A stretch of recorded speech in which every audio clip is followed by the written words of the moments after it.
Capítulo 30. A dor da sobriedade. Vi recentemente uma imagem de internet, destas com humor de botequim, que mostrava um grupo de amigos colocando flores na lápide de um companheiro de copo na qual dizia: aqui jaz fulano de tal, enfim, sóbrio. Da piada para a realidade, fico pensando se essa não seria a frase de epílogo de muita gente por aí. E não estou falando necessariamente de alcoólatras precisando de tratamento. Há infinitas formas de se embriagar que não seja com um copo de bebida. Qualquer distração da vida que nos coloque tempo demais fora de órbita é um tipo de embriaguez que pode vir na forma de uma tecnologia, um esporte ou até mesmo uma inocente ida ao shopping center. Você certamente já viu algum reality show sobre acumuladores. Trata-se de pessoas que geralmente perderam algum ente querido e compensam a perda entupindo a casa com objetos de que não precisam. Vivem cercadas de coisas que funcionam como uma trincheira separando-as da dor e do mundo real. Em alguns casos, comprometem a segurança, higiene e saúde tanto delas mesmas como dos que convivem em sua casa, e até os vizinhos são afetados. Essa é uma triste realidade que afeta milhares de pessoas em todo o mundo. Não posso ser irresponsável em diagnosticar a maior parte do mundo como acumuladores compulsivos ou obsessivos. Não tenho preparo para fazê-lo nem mesmo em casos individuais, quanto mais coletivos. Contudo, se tirar o adjetivo final que caracteriza a patologia, compulsivo, obsessivo, não creio estar cometendo um impropério em comparar a perda de Deus e os resultados que advêm dela com o que passa na mente de um compulsivo devidamente diagnosticado. Ou seja, em grau menor, uma grande parte de nós está tentando compensar a ausência divina com o acúmulo de coisas que adquirimos dia após dia que nem temos tempo para usufruir. Como ironizou alguém, gastamos o dinheiro que não temos com aquilo que não precisamos para mostrar a quem não amamos aquilo que nós não somos. Neste capítulo retomo e amplio, sob a ótica do vazio divino, o que disse anteriormente sobre consumismo e supermercado da fé. Meu ponto agora é mostrar como essa exacerbada obsessão por acumular coisas e tecnologias é um reflexo do vazio deixado por Deus e o que a sociedade nos ofereceu para pôr no seu lugar. Essa substituição material, diga-se de passagem, já é, ela mesma, uma compensação dada ao ego humano, que se assentou no trono divino e descobriu que não sabia o que fazer com o cetro na mão. O super-homem de Nietzsche. O vazio que persiste. Não adianta argumentar com otimismos maquiados.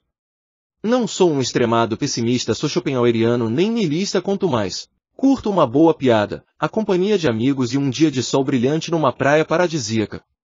Não obstante, não sou iludido. O mundo não está bem, tolo é quem insiste em negar o óbvio. O século XX já passou e continuamos entre Sartre e Foucault, pagando a dívida da miséria, desigualdade social, duas grandes guerras, instabilidade econômica, medo da guerra atômica. Como disse poeticamente Baudrillard, era uma vez um homem que vivia na raridade. Depois de muitas aventuras e de longa viagem através da ciência econômica, encontrou a sociedade da abundância.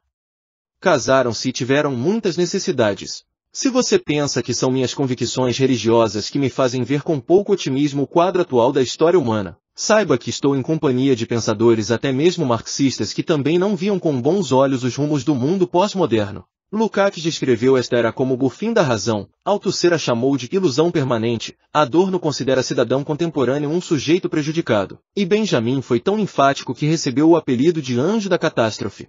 Sartre, não podia deixar de citá-lo, completa o quadro retratando a existência como náusea e a vida como um inferno. Na peça Entre Quatro Paredes, a última fala do personagem é um desabafo de desânimo. E então? Vamos mesmo continuar. Todos esses autores, a uma, falavam da existência de uma maneira estoica, quase apocalíptica. Eles parecem bem distanciados daquele otimismo que marcou o início do racionalismo. O pessimismo, portanto, não é exclusividade de crentes desiludidos com o mundo, que esperam a volta de Cristo. É uma corrente filosófica que conta com conceituados nomes como Schopenhauer, Kafka e Nietzsche. O paraíso do racionalismo demonstrou ser uma grande e momentânea ilusão. Vivemos a falência da modernidade iluminada e racionalista. Veja, por si mesmo, se não é exatamente isso que aconteceu na história do consumismo que se confunde com a própria trajetória capitalista. Como você sabe, os economistas geralmente dividem o capitalismo em 3 fases ou estágios. 1. O comercial ou mercantil, pré-capitalismo, do século XV a XVIII. 2. O industrial ou industrialista, séculos XVIII e XIX. 3. O financeiro ou monopolista, a partir do século XX. Pois bem, Baudrillard desenvolveu essa mesma linha cronológica, fazendo uma contribuição que muito me interessa na argumentação deste capítulo. Ele supera a mera leitura do Ocidente como sociedade de consumo para apresentar os elementos adquiridos como objetos signo de uma carência maior. É claro que ele não chama essa carência de Deus, mas sua descrição dela demanda uma caracterização eterna, divina. Os objetos de consumo, para ele, são lugares de atividade simbólica onde valores sociais são construídos para oferecer ao sujeito a realização do ter, ostentar, distinguir-se. A renovação de bens surge como necessidade óbvia em face à efemeridade das coisas e ao vazio que é maior do que isso. Por isso os produtos são descartados, atualizados e readquiridos com base nos mesmos valores a fim de criar no indivíduo o sentimento de autorrealização. O processo, na verdade, termina sendo apenas um jogo de manipulações em que uma ilusão é trocada por outra mais atualizada. A sociedade de consumo pós-moderna e sem Deus consome imagens, signos e mensagens que estão distantes da realidade. Assim, as fases sígnicas dos objetos, as quais tomam a liberdade de correlacionar ao distanciamento do sagrado, seriam vistas desta forma. No início, o signo era a representação de uma realidade básica. A roupa era comumente para se vestir, e a comida, para se alimentar. A pensar das mazelas, a sociedade ainda tinha a ideia do divino, não precisava teoricamente preencher seu lugar. Depois, com o advento da Revolução Industrial, o signo se mascara e perverte a realidade básica. Somos estimulados a consumir mais do que precisamos. Deus deixará seu trono, e o homem assume soberanamente o posto precisando de oferendas para si mesmo. Afinal, ele é um Deus. Nesta fase, as roupas começam a ser, primariamente, um sinal de poder, e o alimento, um ritual para fechar negócios ou intervalo na fábrica longe de casa junto dos colegas de trabalho. No terceiro estágio, o signo mascara a ausência de uma realidade básica. Não comemos, nos empanturramos enquanto outros morrem de fome. O problema de muitas sociedades não é mais se alimentar, mas fazer regime, pois estão acima do peso. Junto desse fastio pós-consumo, que Schopenhauer chamou de ânsia de ter e tédio de possuir, está uma ausência sentimental de valores existenciais. Os valores sociais continuam porque não temos nada para pôr no lugar deles, porém, já não servem para acalmar o coração inquieto das massas. A partir daí, Baudrillard acrescenta um quarto estágio, o atual, em que o signo-objeto já não tem relação com a realidade. Sua leitura, é claro, vincula-se à questão de sociedade e política, agora marcadas não pela detenção do poder, mas dos signos de poder. De minha parte, retomo com base no que ele observa, o acompanhamento divino da questão. Continuamos reconfigurando, porém, mantendo uma crise de ansiedade fruto do perigo de se manter o controle sobre os signos que são, no momento, a única coisa que restou depois da saída de Deus. Lembre-se, como já mostrei em capítulos anteriores, o comportamento da maioria religiosa indica que Deus também se foi para muitos crentes, ainda que essa partida se dê apenas de modo inconsciente. Realidade intolerável. A sociedade pode não admitir, mas ainda está chocada, sem saber o que fazer sem a divindade da qual fomos forçados a nos despedir. Passada a euforia dos primeiros sentimentos positivistas e o efeito da geração LSD, caímos na real mesmo sem querer contato com ela. O mundo está acabando, a sociedade está em colapso, a história parece seguir para o abismo. Os sintomas são intoleráveis, e por isso, tornamo-nos verdadeiros mortos-vivos vagando sem rumo em busca de um cérebro.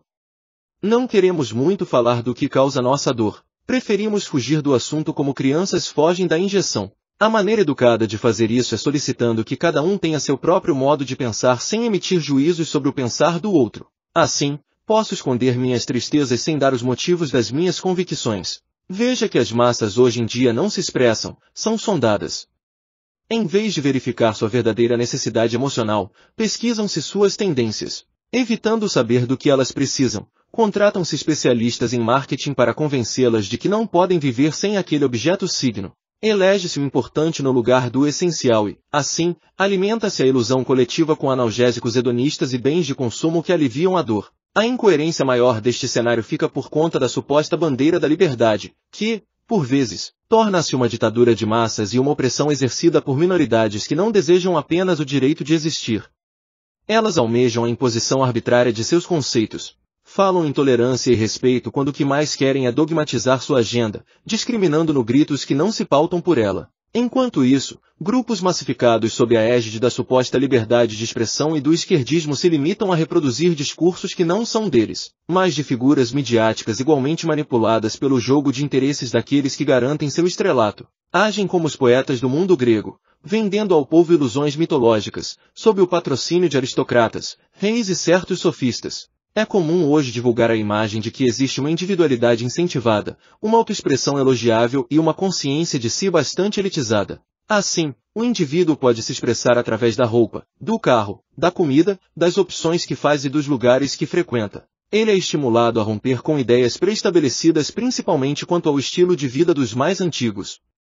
No entanto, está apenas deixando um sistema para entrar em outro. A diferença entre o passado e o presente é que se antes você tinha 2 ou 3 estilos de vida pré-estabelecidos, hoje tem 100 ou 200. A novidade é que os novos grupos são rapidamente atualizáveis, dando a falsa impressão de que seus requisitos morais não são prioridade exigida de seus adeptos.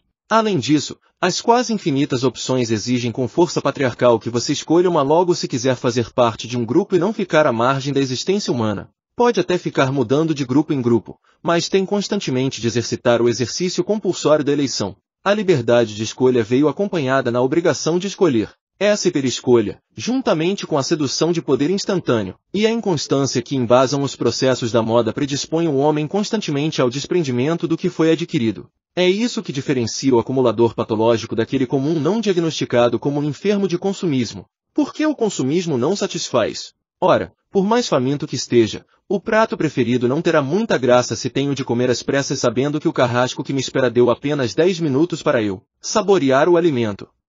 Neste caso, a melhor última refeição seria uma garrafa de rum misturado com uísque para fazer efeito mais rápido e diminuir a sensação de angústia. Numa situação assim, prefiro a loucura à lucidez, como, aliás, expressou Fernando Pessoa, sem a loucura o que é o homem mais do que besta sadia, cadáver adiado que procria. Talvez seja exatamente essa loucura mencionada por Fernando Pessoa que vejo estampada na sociedade ocidental desde que Nietzsche proclamou a morte de Deus. Estamos todos condenados, e como tais, temos um arraigado sentimento de falta de sentido. Essa transição cultural provocada pelo declínio das metanarrativas deixou uma lacuna repleta de desorientações psíquicas. Planejar o futuro virou coisa de poucos, discurso retórico para inglês ver. Na verdade, o que a maioria jovem deseja é aproveitar bastante o presente, pois o tempo, a juventude e as oportunidades hedonistas passam na mesma velocidade que se mudam smartphones. Aliás, pensando nisso, o que seria essa síndrome dos modismos acelerados se não um reflexo de mentes inquietas que não querem ficar sóbrias, pois a realidade é muito dolorida para elas?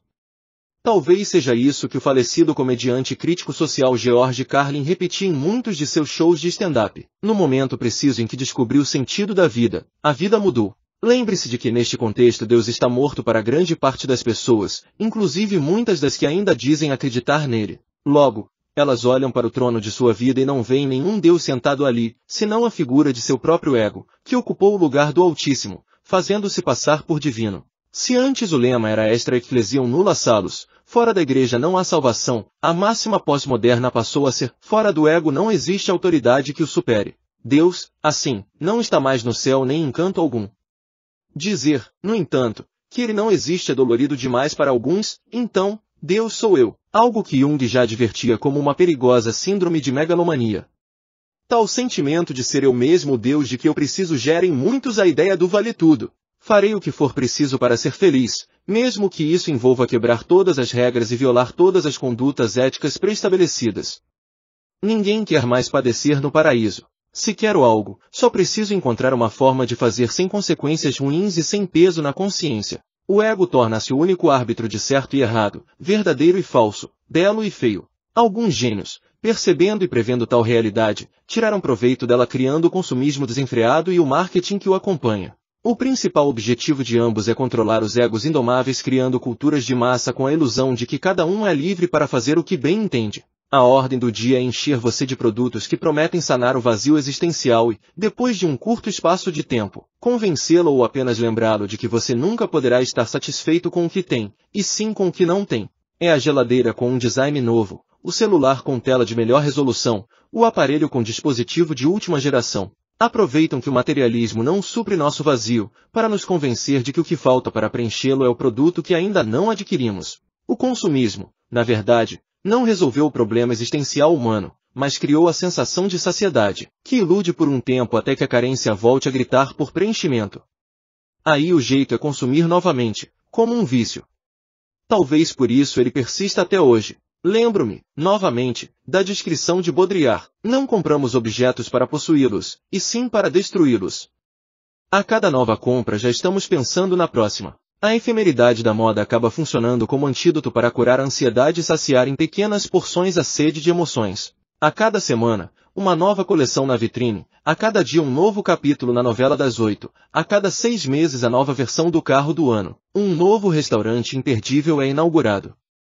Somos todos, então, atores no teatro do consumo. Agora sim, depois de ler tudo isso, posso citar novamente Santo Agostinho, em sua versão completa. Tu mesmo que incitas ao deleite no teu louvor, porque nos fizeste para ti, e nosso coração estará inquieto enquanto não encontrar descanso em ti. Obrigado por ouvir até aqui, e comenta quais livros você quer ouvir. Sugestões de melhorias são sempre bem-vindas para evoluirmos. Vamos para o próximo capítulo.